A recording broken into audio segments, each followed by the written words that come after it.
একটি ছোট্ট গ্রামের পাশে ছিল একটি পুরনো পুকুর। পুকুরটা চারদিকে বড় বড় গাছ দিয়ে ঘেরা ছিল। দিনের বেলায় জায়গাটা খুব সুন্দর লাগত, কিন্তু রাত হলেই সবাই বলতো ওই পুকুরটা নাকি জাদুর পুকুর, কারণ গভীর রাতে সেখানে নীলচে আলো জ্বলে ওঠে।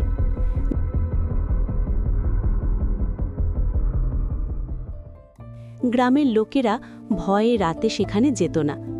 সেই গ্রামেই থাকত একটি কৌতূহলী ছেলে। তার নাম ছিল টুকাই। সে সবসময় নতুন কিছু জানতে চাইত। একদিন সে তার বন্ধুদের বলল, তোমরা কি কখনো নিজের চোখে দেখেছ ওই আলো? সবাই মাথা নাড়ল। না, কিন্তু বড়রা বলেছে তাই আমরা বিশ্বাস করি। টুকাই একটু হেসে বলল, আমি না দেখে বিশ্বাস করব না। সেই রাতেই সে একটা ছোট্ট লণ্ঠন নিয়ে চুপি চুপি বাড়ি থেকে বেরিয়ে পড়ল।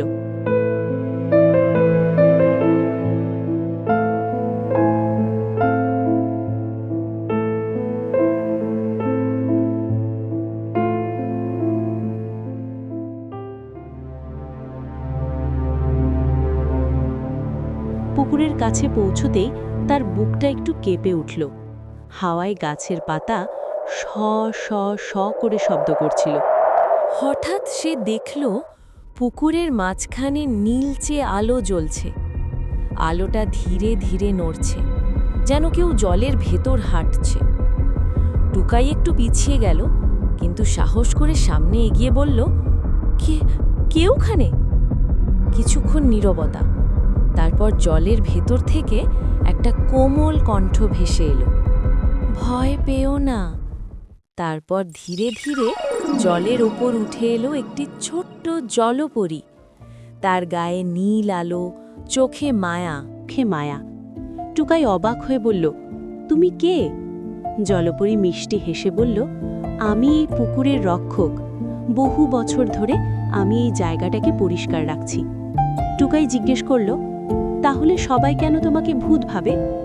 জলপরী একটু দুঃখ করে বলল, মানুষ অজানা জিনিসকে ভয় পায়, তাই তারা আমাকে না জেনেই ভয় পায়। টুকাই একটু ভেবে বলল, আমি সবাইকে বলবো তুমি ভালো। জলপরী বলল, শুধু বললেই হবে না, তাদের বোঝাতে হবে এই পুকুরটাকে ভালোবাসতে হবে। পরের দিন টুকাই গ্রামের লোকদের সব কথা বলল। প্রথমে কেউ বিশ্বাস করল না। তখন সে কিছু বন্ধু নিয়ে দিনের বেলায় পুকুর পরিষ্কার করতে শুরু করল। ধীরে ধীরে গ্রামের বড়রাও এগিয়ে এলো। তারা আবর্জনা পরিষ্কার করল, পুকুরের চারপাশে গাছ লাগালো।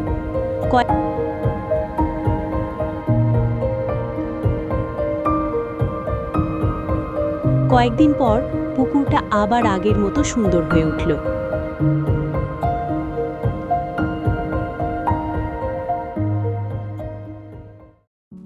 এক রাতে টুকাই আবার পুকুরের ধারে গেল। জলপরী আবার দেখা দিল।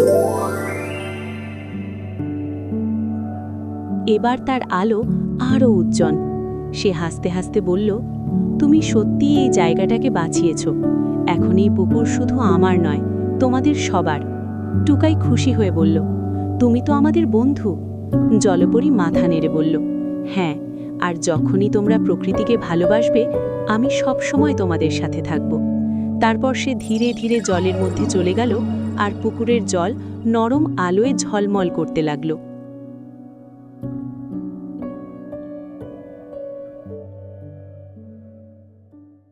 অজানাকে ভয় না পেয়ে বুঝতে শেখো, আর প্রকৃতিকে ভালোবাসো। তাহলেই দেখবে পৃথিবী আরও সুন্দর হয়ে উঠেছে। এরকম যদি ছোট ছোট গল্প তোমাদের ভালো লাগে, কমেন্ট বক্সে জানিও কিন্তু। আর চ্যানেলটিকে সাবস্ক্রাইব ও লাইক করতে ভুলো না। আজ তবে এটুকু থাক, আবার দেখা হবে পরবর্তী গল্পে। টাটা।